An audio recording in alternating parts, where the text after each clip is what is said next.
When you move towards your practical research, तो अपनी practical research में डेफिनेटली आपको एक स्ट्रक्चर बिल्ड करना है जिसमें आप बड़ी डिटेल से रिसर्च मेथोडोलॉजी के ऊपर बात करने जा रहे होते हैं।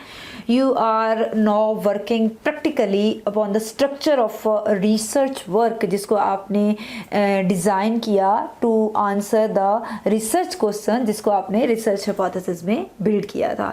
किस तरह से बिल्ड किया, कैसे आपके माइंड में आपने रिसर्च एरिया को और रिसर्च क्वेश्चन को क्लैरिफाई किया, रिसर्च हाइपोथेसिस कैसे डेवलप किया, कैसे आपने रिसर्च कोलैबोरेशन के कॉन्सेप्ट को अच्छे से समझा और इसको अपनी रिसर्च हाइपोथेसिस में लेके आए।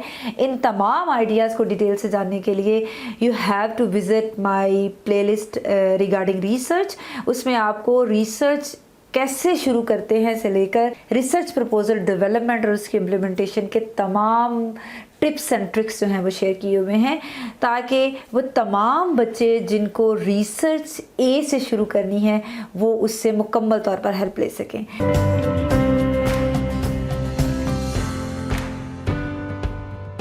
आई am doctor Rizwana, welcome back to my channel. आज की वीडियो में हम ये देखेंगे कि रिसर्च मेथड और रिसर्च मेथडोलॉजी में फ़र्क क्या होता है। तो रिसर्च मेथड और रिसर्च मेथडोलॉजी को भी शुरू करने से पहले जिस चीज़ को हम देखेंगे वो मेथड को देखेंगे कि किसी भी चीज़ के जब हम मेथड की बात करते हैं तो मेथड असल में होता क्या है।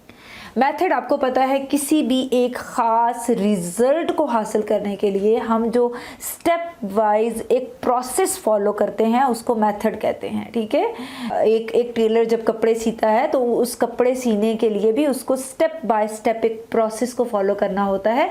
इसी के नतीजे में वो एक अच्छा ड्रेस जो है उसको स्टिच कर पाता है। एक आपने एक अच्छी चीज़ बनानी है, कुक करनी है, तो डेफिनेटली उसके भी डिफरेंट स्टेप्स हैं जिनको आपने वन बाय वन फॉलो करना है और उसी के नतीजे में आप एक अच्छी प्रोडक्ट जो है एक अच्छी खाने वाली चीज़ जो है उसको कुक कर सकते हैं।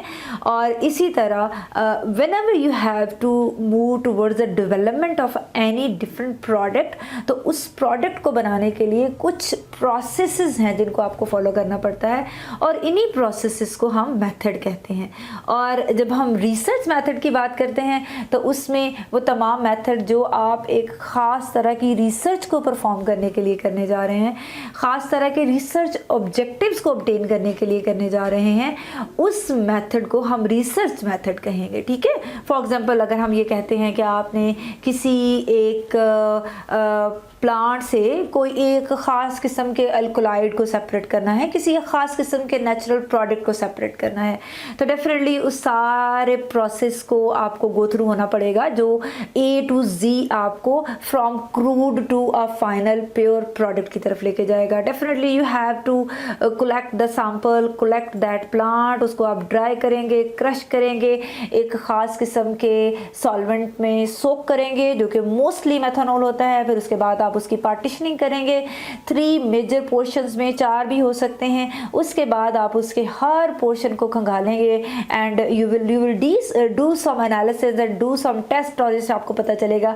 कि कौन से जो आपका पोर्शन ऐसा था जिसमें वो खास किस्म का अल्कलाइड ज़्यादा मिकदार में पाया जाता है और फिर उससे आप alkaloid adopting different kind of separation technique separate करेंगे। ठीक है, तो आपने इस सारे प्रोसेस को स्टेप बाय स्टेप फॉलो किया। आपने कहीं ऐसे नहीं किया कि प्लांट एक्सट्रैक्ट करके डायरेक्ट कॉलम क्रोमेटोग्राफी शुरू कर दी, नहीं, you have to follow all these steps before going toward the column chromatography. ठीक है, तो ये वो तमाम स्टेप्स हैं जिनको आपने फॉलो किया अपने उस एक रिसर्च ऑब्जेक्टिव या रिसर्च पर्पस को हासिल करने के लिए, अपने उस रिसर्च प्रॉब्लम या रिसर्च क्वेश्चन का आंसर फाइंड आउट करने के लिए। ठीक है, एंड डेफिनेटली जब आप रिसर्च प्रोजेक्ट डेवलप कर रहे होते हैं और रिसर्च मेथोडोलॉजी डेवलप कर रहे होते हैं तो आपको बहुत सारी चीज़ों का ख्याल रखना होता है। और वो कौन कौन सी चीज़ें हैं जो आपके जहन में होनी चाहिए before developing a research methodology, before developing good research problem और research question.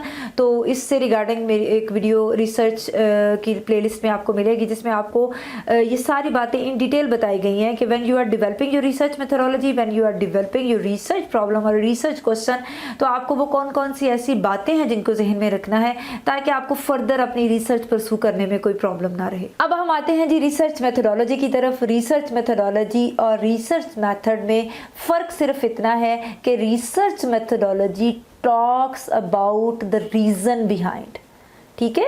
The phenomena behind, वो सोच, वो साइंस जो किसी एक स्टेप के होने के पीछे होती है। फॉर एग्जांपल अगर हम ये कहते हैं कि हमने प्लांट लिया, प्लांट को क्रश किया, तो हमने उसको क्रश क्यों किया, हमने उसको ड्राई क्यों किया, हमने उसको क्रश इसलिए किया कि उसके जो छोटे छोटे पोर्शंस है उसमें हम कन्वर्ट कर सके, ताकि उसकी एक्सट्रैक्शन का प्रोसेस एक तो तेज हो सके, दूसरा एफिशिएंटली उसमें से सारे कंपाउंड्स जो हैं हम उनको सेपरेट कर सकें, उनको क्या कर सकें, उनको डिसॉल्व कर सकें उस खास किस्म के सॉल्वेंट में जिसमें हमने उसको सोक किया है। फिर जी हम मेथनॉल ही क्यों यूज़ कर रहे हैं फॉर द सॉकिंग प्रोसेस, हम कोई और सॉल्वेंट क्यों यूज़ नहीं करते? तो मेथनॉल हम इसलिए यूज़ कर रहे हैं क्योंकि मेथनॉल जो है उसके अंदर एबिलिटी है कि वो तमाम लो पोलर और हाई पोलर कंपोनेंट्स जो हैं उनको अपने अंदर डिसॉल्व कर लेता है, ठीक है। फिर उसके बाद जी हम उसकी सेपरेशन क्यों कर रहे हैं, हम उसके 3 मेजर पोर्शंस क्यों कर रहे हैं, हम उसको एक ही दफ़ा कॉलम पे क्यों लगा देते? तो ये जानना कि हम उसके मेजर पोर्शंस क्यों कर रहे हैं, this is the reason behind the sense, the science behind that step, ठीक है। उसको हम रिसर्च मेथोडोलॉजी कहते हैं। हम पोर्शन इसलिए कर रहे हैं कि हम मेजर क्लासेस जो हैं, जो लेस पोलर हैं उनको अलहदा कर रहे हैं, जो मीडियम टू हाई पोलर है उनको अलहदा कर रहे हैं, एंड जो बहुत ज़्यादा पोलर कंपाउंड है उनको अलहदा कर रहे हैं, ताकि फिर हम उसी तरह से उनके साथ प्ले कर सकें और उसी तरह के सॉल्वेंट सिस्टम डेवलप करके उनको सेपरेट कर सकें, ठीक है। तो know about the reason behind your scientific method, your scientific step is known as a research methodology, and before knowing the research methodology in actual of any process, आप किसी भी रिसर्च को ना तो एफिशिएंटली परसू कर सकते हैं, ना ही आप उससे वो डिजायर्ड रिजल्ट्स ले सकते हैं जो आपको लेने चाहिए। आप कहीं पे भी स्टक हो सकते हैं, ठीक है। आप कहीं पे भी स्टक हो गए तो अब आपको कौन सी चीज़ वहाँ से निकालने में हेल्प करेगी?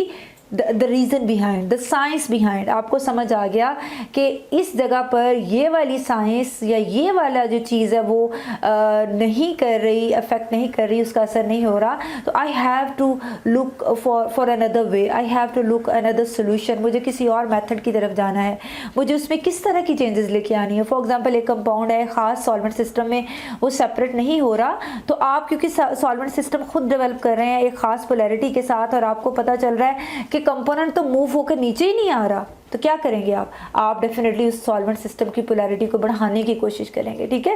पोलैरिटी बढ़ाएंगे, जैसे जैसे सॉल्वेंट सिस्टम की और आपके स्पेसिफिक कंपोनेंट की पोलैरिटी मैच करती जाएगी, वो उसमें सोल्युबलाइज हो जाएगा, तो वो नीचे आना शुरू हो जाएगा। तो जब तक आपको पता ही नहीं होगा सॉल्वेंट सिस्टम डेवलप कैसे करते हैं, सॉल्वेंट सिस्टम डेवलप करने के पीछे साइंस कौन सी इन्वॉल्व है, तो definitely you can't separate any component from that mixture of component, जो कि उसे खास प्लांट में, उसे खास सिस्टम में जिसको आपने लिया है, ख़ास प्रोडक्ट में थाउजेंड्स की फॉर्म में पड़े हुए हैं, तो उसमें कभी भी आप एक सिंगल कंपोनेंट जो है उसको सेपरेट नहीं कर सकते, ठीक है। इसको मैं अगर आपको पिज़्ज़ा मेकिंग या बेकिंग की एग्जांपल से समझाऊं तो डेफिनेटली उसमें भी आपको स्टेप्स फॉलो करने पड़ते हैं। अगर आप पिज़्ज़ा की डो बना रहे हैं और आप पिज़्ज़ा की डो बना के उसको कहते हैं कि कुछ अरसे के लिए उसके ख़ास इंग्रेडिएंट्स हैं जिनको आपको फॉलो करना है, एक ख़ास मकदार में आपने उसमें जो है वो यीस्ट डालना है, ख़ास मकदार में आपने ऑयल डालना है, सॉल्ट डालना है। एक तो आपको पता होना चाहिए कि सॉल्ट का क्या पर्पज़ है, अगर आप शुगर डाल रहे हैं तो उसका क्या पर्पज़ है, यीस्ट आपने गर्म पानी में सॉल्व करके डालनी है तो उसका क्या पर्पज़ है।